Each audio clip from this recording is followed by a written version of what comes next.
Today is September 21. May mga nag-post na never forget. Never forget it's Sunday. Go to church. May mga nag-post na never forget sila yung nasa mga protesta ngayon. Meron din dito. Tiago kung nadaanan nyo. And last Sunday we've seen, if you remember, for those who are here or nakapanood ng ating recorded message, the heart of the issue is the heart. And the only way to deal with it is through the gospel of Jesus Christ. We don't say na mali yung ginagawa nila.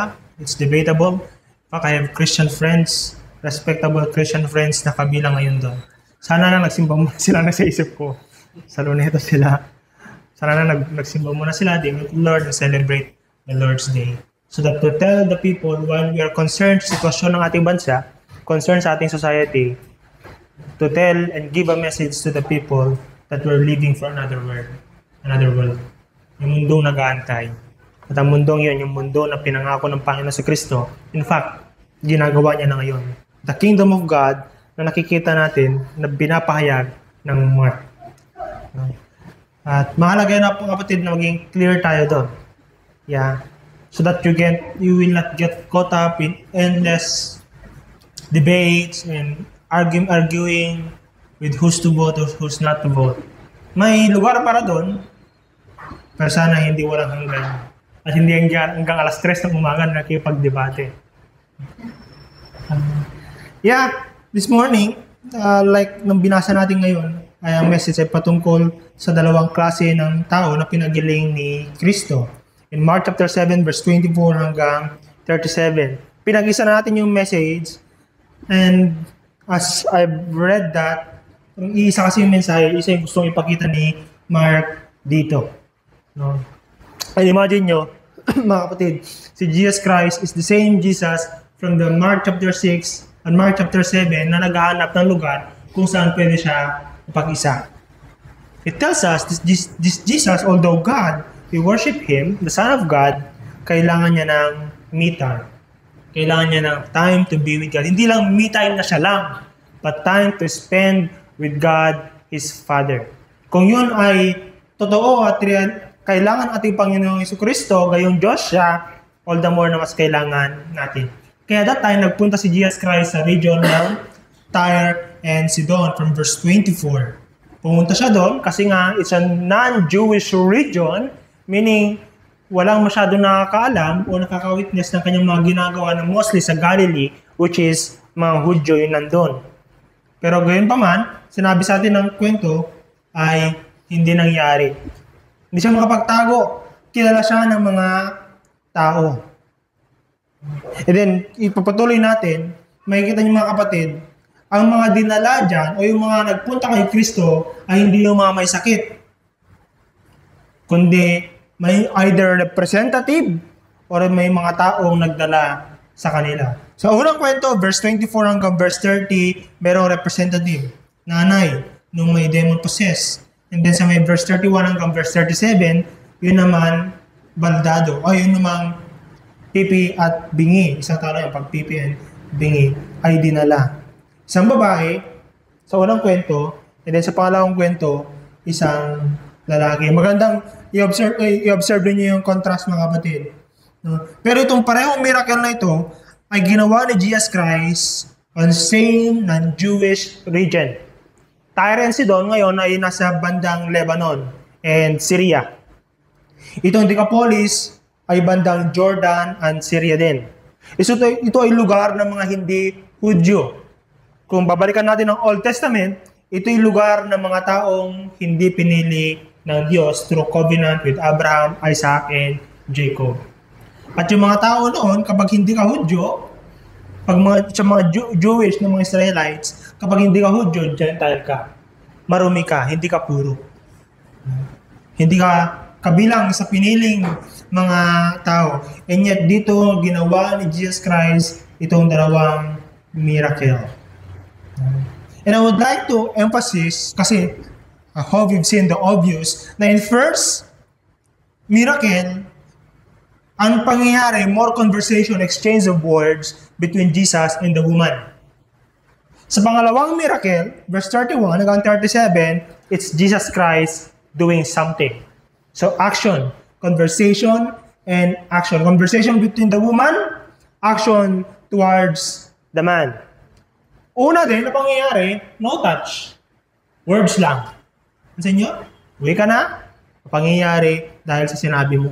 Pangalawa, madrama. Merong paghawak, merong pagdura sa lupa. At merong pagsasalita ng Panginoon Kristo towards heaven. Epapata or be open. Ay mga kapatid, I would like to emphasize this. Sana masundan niyo yung takbo na ginagawa ni Mark, no? Nagsulat ng Gospel according to Mark. Pinapakita niya that the most unlikely people, the people na least expected to come to Jesus are those people who came to Jesus and experienced the miracle healing power of God in Jesus Christ. Hindi mga religious superiors, hindi mga religious elites. Kung maalala nyo, yung mga religious elites except kay Jairus na pinuno ng synagogue, sila yung mga nagkikritik kay Kristo. Sila yung nagsasabi or naghahanap ng paraan para sa downfall ni Jesus Christ. In fact, not even the disciples. The disciples doubted. The disciples are afraid. Akala nila multo si Kristo. The disciples gustong palayasin yung mga tao imbes na pakainin. Gayon na witness na nila yung mga kayang gawin ni Jesus Christ. Yet, of all the people na lalapit kay Jesus Christ, dalawang hentil, pag hindi dalawa kasi may nagdala sa lalaking bingi at pipi, yung mga hentil pa ang lumapit kay Jesus Christ at naka-experience ng kanyang power because they believe what they've heard about Him. Mga kapatid, una pa lang anong tinuturo nito sa atin? It should humble us. Dapat maging mapagpakumbaba tayo. Be careful lest mag-assume kayo mga kapatid na because in this church we are committed to the expository preaching of the Word of God, you are superior than others. Isip yun eh. Tinuturo simbahan namin 5 solas. This October, we commemorate missionaries. In fact, baka isa si Martin Luther sa ating preach. Ino-observe namin ang Reformation Month. Be careful, brothers and sisters, lest because of these good things, good naman itong mga to, hindi masama itong mga to, no? We continue to study them, we continue to preach them, we continue to be committed to expositoring the Word of God, and that's the proper preaching of the Word of God, expository. The point of the text is the point of the sermon. Pero, maging careful tayo. Yes, i-elevate kayo to a position at mapahiya kayo kapag naka-encounter kayo ng mga simpleng Kristiyano na taga-baryo, na ang tanging alam ay magbasa ng Bible, mag-pray. And they will really put you into a place na mahiya ka. Of all the knowledge and experiences and methods na ginagawa natin, na sabihin natin tama, ay sila pa yung mas nakakaranas ng kabuuan, ng kapangyarihan ng Panginoong Jesucristo. Be careful. Because again, it's the most unlikely people lagi. Least expected people pang lumalapit kay Lord. Kasama ko si Pastor Jeff, Bro Jeff kahapon. May kumamay sa akin na tao na laki. Sino nga to? Si Juan yan, si bro ganito. Pero hindi ko nakikita sa church yan nun. Sabi ko, pag bumibisit ako sa kanila sa Angadanan. Sabi niya, bulataw kasi yan eh. Yan yung nagpipilosopo sa akin. In fact, magkakaibigan sila. Meron doon sa magkakaibigan na yun na medyo seryoso daw na nagpupunta ng Bible study pero wala na. Yung pilosopo na nambubulataw sa kanya, siya yung nagpapatuloy ngayon sa Panginoon. You see? It's the least expected people. Minsan, ang manggugulat sa iyo because again, the work of God is not dependent on man, but on God who works in the heart of man. Be very clear on that. No? I know, like, again, yung story ng isang tao. Ang missionary nagpunta sa isang island para ituro sa kanila ang Lord's Prayer. I think, amit ko na ito ng example dito. Illustration. Pagturo ng the Lord's Prayer, Our Father in Heaven, ituro sila kung paano manalangin. And then, okay, namisita, may ginawa doon, nag-hospital, medical work, bigay ng gamot sa mga may sakit muna. No? And then, nung umuwi na, tumakbo yung mga tao, nakasakay na sa bangka, yung missionary, tumakbo yung ilang tao mula sa isla papunta sa kanila. Tumatakbo sa tubig. Kwento lang ito, kapatid, ito ang pangyayari. But this is a good illustration. Tumatakbo papunta sa tubig, ay papunta sa bangka. Tapos yung mga missionary, tinitignan nila. Then, hanggang nakapunta sa bangka, sabi nung mga tao from the island, Sir, hindi niyo pa po tinuro sa amin ang kabuuan yung the Lord's Prayer. Tinanong ng missionary, paano ba kayo nagpipray? Lord Jesus, have mercy on me, a sinner. Yung ba pinagpipray niya lagi? Umuwi ka na at ipagpatuloy mo yung prayer mo na yon. Kasi nga daw, kahit na gano'n kasimple yung kanilang spirituality, hindi gano'n ka-complicated, they were able to run on that shore. Oh, that's an extreme example maybe, but it gives us the lesson na don't depend on your complexity or knowledge of good doctrine. Good, Don't depend on that. Live on it. Now, doon sa ating kwento mga kapatid, makita niyo from verse 24 hanggang verse 26 and verse 31 hanggang verse 32, you open your Bible on that, no? Pareho yung dalawang kwento. May nagdala ng pangangailangan kay Jesus. Yung babae, dinala niya ang kaso, hindi yung anak niya, kundi yung kaso ng kanyang anak na demon possessed. Hindi siya nagpunta pa kay Jesus para sa kanyang sarili, kundi para sa iba. Yun namang tao sa Decapolis, sama-sama nilang dinala yung bingi at pipi kay Jesus. Isang tao lang yon, bingi na pipi kay Jesus. Dalawang klase, pero isa lang yung ginawa nila. Yung isa dinala niya sa pamamagitan ng panalangin, yung isa dinala nila sa pamamagitan ng pagbuhat. At yung mga dinalang ito na naka-experience ng kapangyarihan ni Jesus Christ, again, I would like to emphasize para maintindihan niyo mga kapatid, ito yung mga Gentile people. That explains yung conversation nila ni Jesus Christ na may verse 27 hanggang verse 28. Ang sinasabi ni Kristo dyan, ang kanyang ministry, ang orang kanyang mission is to attend to the people of Israel. Yun yung priority niya. Hindi muna yung mga Gentiles, Israel people muna. Kaya nagkaroon sila ng argument or exchange of words dyan patungkol sa kung anong dapat gawin ni Kristo. And yet, ginawan pa rin sila ng miracle ni Jesus sa kabila ng kanilang background. That's Christian ministry. That's Christian mission. That's doing Christianity. Kung nasaan man kayo. Minsan tayo rin, no? Naglalagay kasi tayo ng red tag sa mga tao. Ni-red tag natin sila bago tayo tumulong. Tutulungan kita kung makinig ka muna sa Bible study. Feeding program, Bakit yung mga feeding program? Gagamitin pa yung feeding program para sa, konsensyahin yung mga tao na umattend. That's low-key manipulation of human minds. Hindi tama yun mga kapatid. Parang mga politiko, gano'n eh. Punta ako dyan, may medical mission, doing something, so that, nandyan na kayo, makinig kayo sa aming mensahe, wala kayong magagawa. Okay naman yun eh. Huwag mo na siyang persahin. Kasi kung pinarasan mo sila sa pamagitan ng paggawa noon, that's not Christ-like. That's un-Christ-like. That's demon-like, devil-like kind of ministry. Tutulungan kita kung gagawin mo to. Dadalhin kita dito kung gagawin mo yan. Bibigyan kita ng relief goods kung ikaw ay Christian. Kung ikaw ay nagsisimba. In Mindanao, kasi hindi lang mga Christian yung nag-condone, nagre-relief program. Nag-relief program din yung mga kapatid nating, mga kababayan nating mga Muslim. At ang kagandahan ng mga kapatid, kaysa Muslim or Christian ka, bibigyan kanila ng relief goods. Ay, mas Kristiyano pa yung mga Muslim sa bagay na yun. And should be the Christian. Minsan pa, tayong mga papunta sa biblical and orthodox Christianity, inaalam pa natin yung kanilang theological background. Alam mo ba ang 5 solas or ang tulip doctrine of grace? Alam mo ba yon? dapat churchmate ka namin.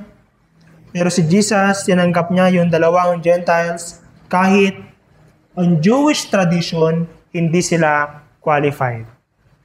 You see, that's the grace of God working. Mga kapatid, kung totoo tayong nasa kingdom of God or we want to be part of God's kingdom building, wala tayong dapat condition sa kung sino ang dapat share. Wala tayong dapat condition kung sino ang dapat tulungan. Genuinely bringing people to Jesus means walang prejudice. Don't judge people. Bukas may content kami sa radyo, judging without knowing the full story. May kinalaman nyo yan sa politika, sa simbahan. At ako nag-enjoy kami ako sa aming conversation na aking partner sa radio ministry. Na sabi ko, oh, this is Jesus. He doesn't go agad-agad into judgment, but giving people the chance to defend themselves. You go to Genesis chapter 3. Alam ng Panginoon yung ginawa na Dan at Eva, niya tinawag niya pa sila. Because the God is the God of justice. Now, pangalawa, in verse 27, 29, and verse 33 hanggang verse 37 na mga kapatid, tignan niyo yung dalawang kwento again. It's Syrophoenician woman, and then yung deaf and mute man. Parang sinasabi ni Jesus Christ, ng priority niya ay yung mga anak muna ng covenant, ng old covenant, which is the Jewish, the Abrahamic covenant ng mga Israelite. Kaya sinabi niya yung dapat kong gawin, yung pagkain na dapat kong ibibigay ay dapat para sa kanila muna. Pero anong sagot ng babae? Verse 28, yes Lord, tama ka naman. Tama naman na bilang isang magulang, if you're magulang, ang priority mong pakainin ay yung mga anak mo. Yet, she agreed, and yet she continued to plead. Hindi siya tumigil. Ay, ganun po? Sige Lord, bye-bye. No! She continued pleading. Yet, even the dogs under the table eat the children's crumb. Parang sinasabi niya mga kapatid, kahit hindi niyo na po ibigay sa akin yung tinapay, ang ibigay niyo sa akin yung pagpag. Yung nahuhulog. Okay na po yun. Huh? Amazing. Yung mga disciple ay contrary. Nakita nila yung mga ginagawa ni Jesus Christ with their own eyes. Walking on water, feeding the thousands, pagbuhay sa anak ni Jairus, ano pa? Pagpapalayas ng mga demonyo, pagpapalayas dun kay Legion na sinasaniban sa may chapter 5, sinaniban ng libo-libong mga demonyo. They witness it. They witness what Jesus can do. Meron silang idea, but this woman, wala pa siyang na-witness. Para yung napakinggan niya, sabi niya, just a portion of that grace, just a portion of that power, just a portion of that miracle na napapakinggan ko patungkol sa iyo, just portion. Enough na daw yun para sa kanya, para yung anak niya na demon possessed ay maging okay. You see that kind of faith. Alam niyo yung tiwala niyan, parang pupunta sa isang bundok, kukuha ng herbal na dahon, nakita yung isang puno. Ang sabi lang okay na yung isang dahon para ilaga, uminom, tapos kukunin lahat yung dahon para makasigurado. Dadamihan para makasigurado ito, hindi. Lord, konti lang. Yung crumbs lang, yung pagpag lang, okay na, masusolusyonan na yung aking pangangailangan. Ganon ka-powerful ang biyaya ng Panginoong Jesucristo, mga kapatid. Yung konting grace ni Jesus ay hindi konting grace because kahit konting grace yun sa sinasabi ng babae, may kakayahang magligtas at magpalaya sa kung sino man yung nakabilanggo sa demonyo or sa kasalanan. A small grace is no small grace because it has the power to redeem and to set free. Nagsalita ang Panginoong Jesucristo at gumaling. Doon sa pangalawang kwento, may physical touch. Hinawakan niya, tapos hindi niya dinuraan yung tao, dinuraan niya palabas mula sa dila.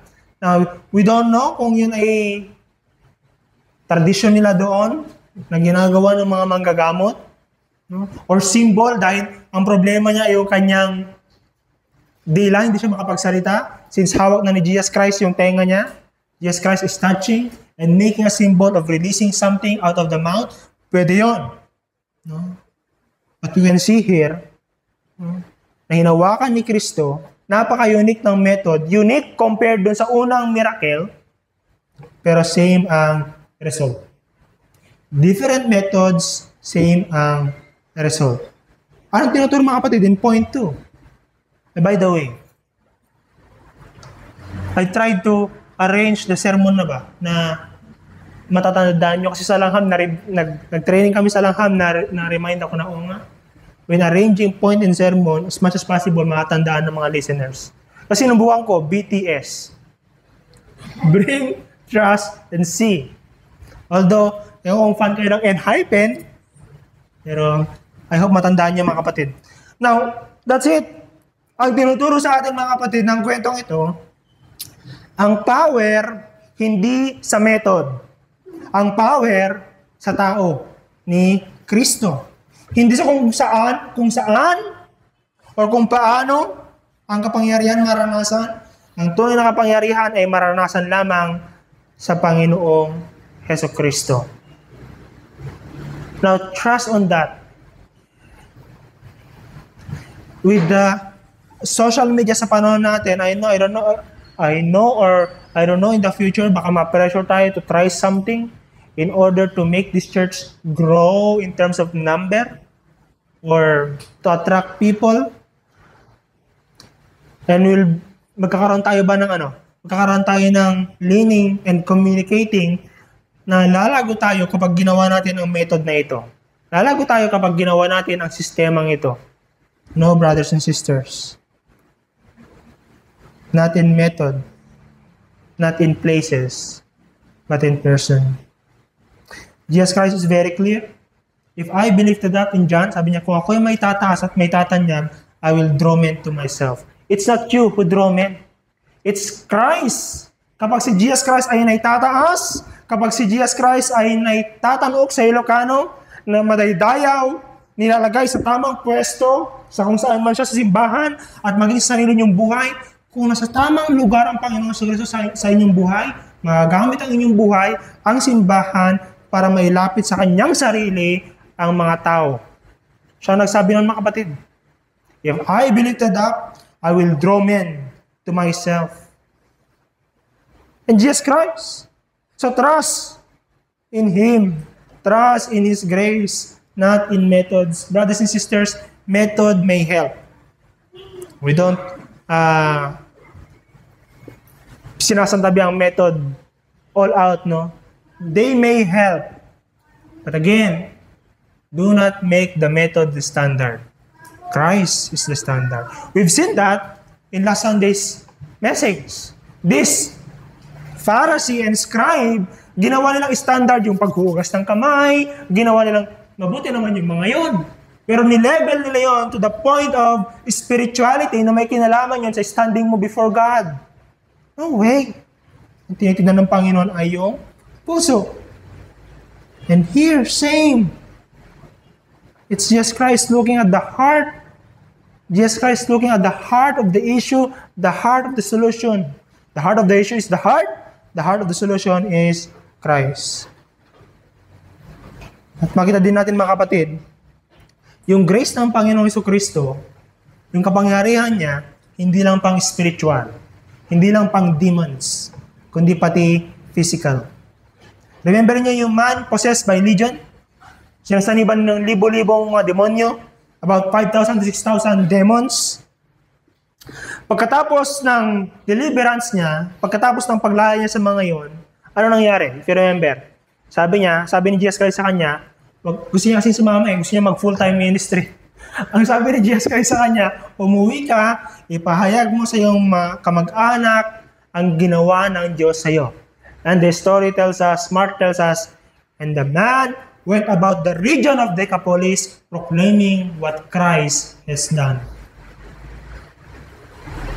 Pinuntahan niya ang buong Decapolis at pinahayag yung ginawa ni Kristo. Yung region na dati nag-reject kay Kristo, ngayon, sila na mismo yung nagdadala ng tao sa Kanya. Imagine, just one man.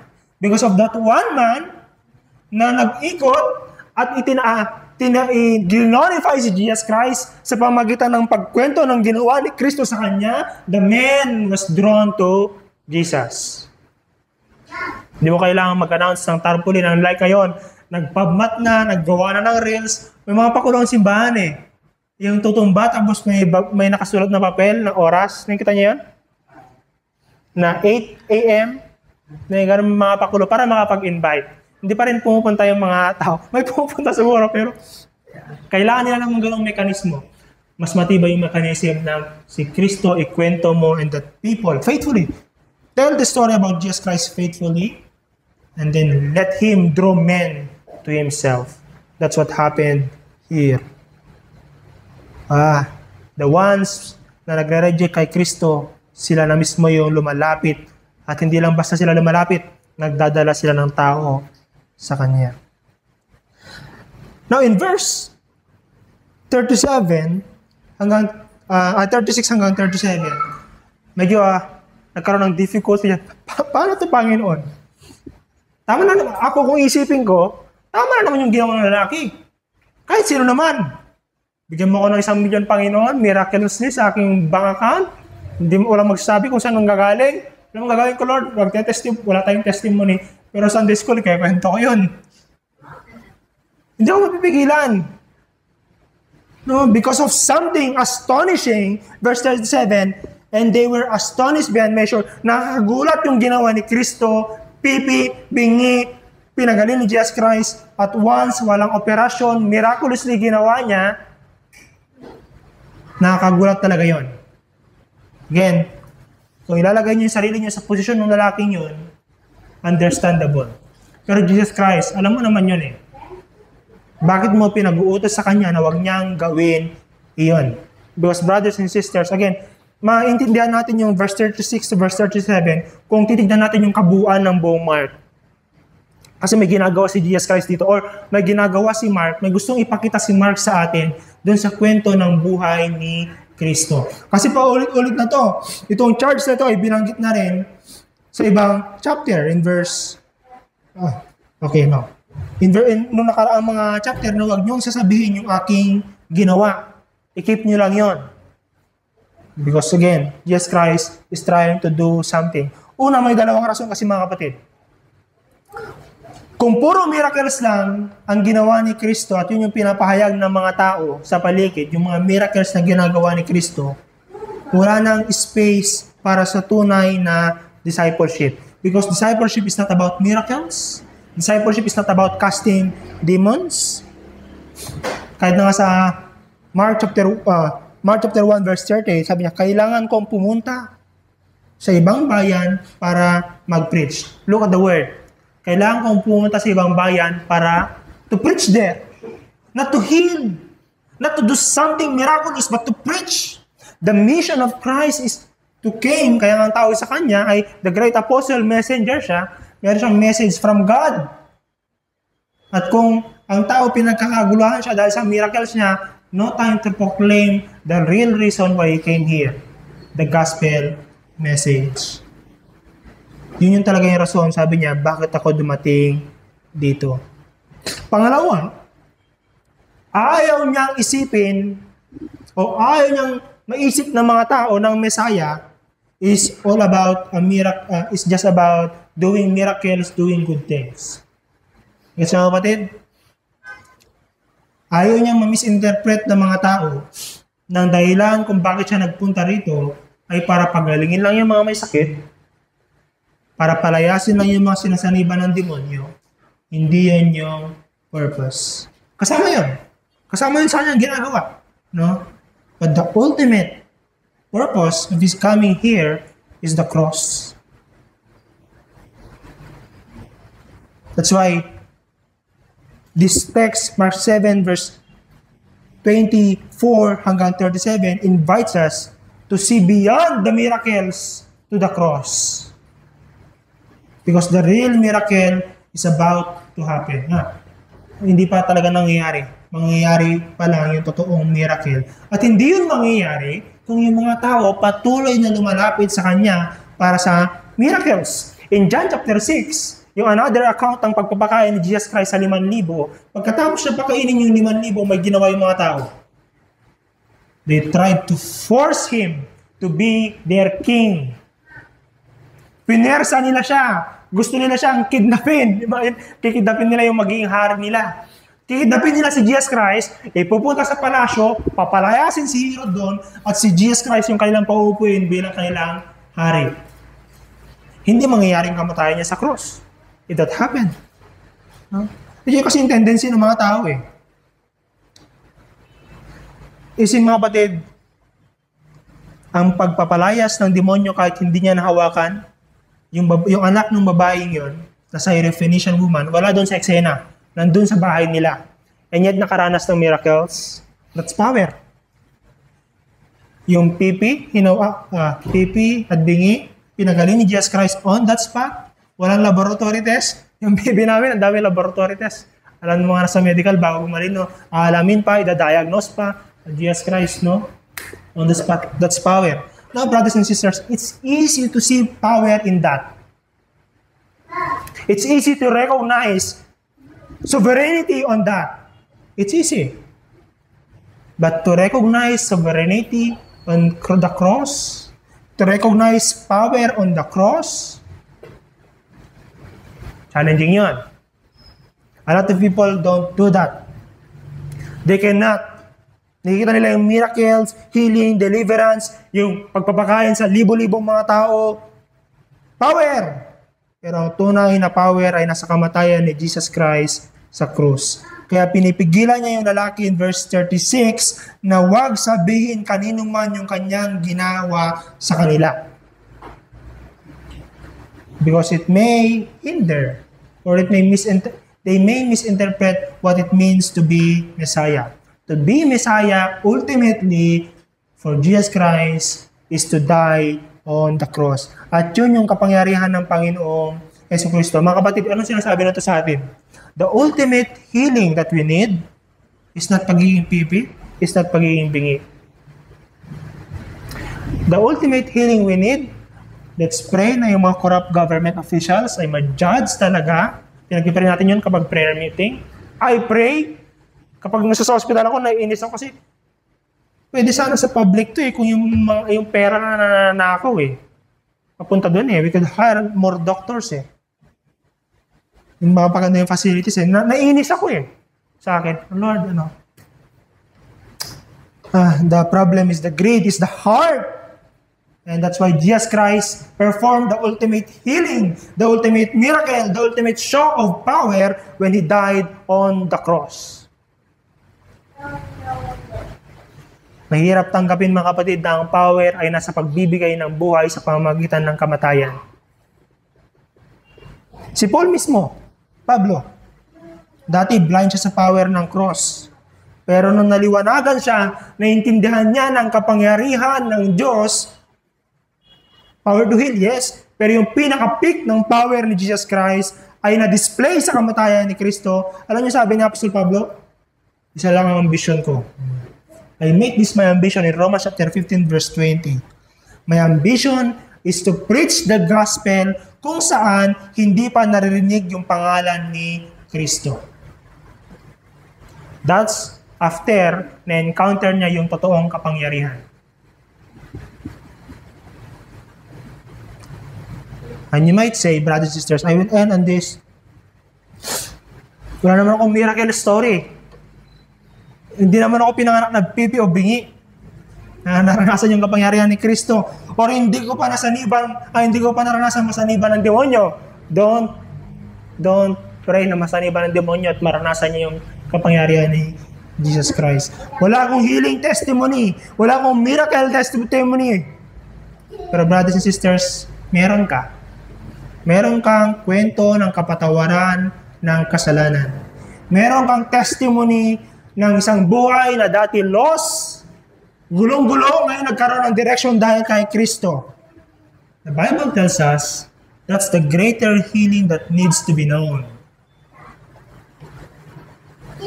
Hindi na kayo pipigilan ni Jesus Christ na huwag niyo sabihin na pinatawad kayo sa kasalanan niyo. Huwag niyo sabihin that I died for you. No. Hindi niya kayo pipigilan doon. Because it's the ultimate healing, miracle, power na kailangan malaman ng mga tao.